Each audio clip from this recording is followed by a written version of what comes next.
और उसमें जो बहुत इम्पॉर्टेंट फैक्टर है वो सबसे ज़्यादा है जो हम आर्टिफिशियल फूड्स और प्रोसेस्ड मीट, ये जो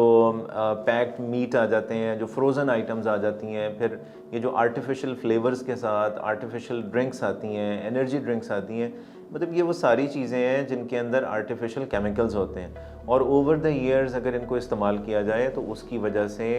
कोलन कैंसर का इंसिडेंस बढ़ सकता है। दूसरी चीज़ पर यह है कि एनवायरनमेंट में, हमारे यहाँ माहौल में, क्योंकि हमारा जो एनवायरनमेंट है, जो हमारे ओवरऑल आलूदगी का एलिमेंट बहुत ज़्यादा है और माहौल में भी बहुत सारे ऐसे केमिकल्स हैं जो कि हम इनहेल कर रहे होते हैं, जो कि हम कंज्यूम कर रहे होते हैं, जिसकी वजह से अल्टीमेटली ये कैंसर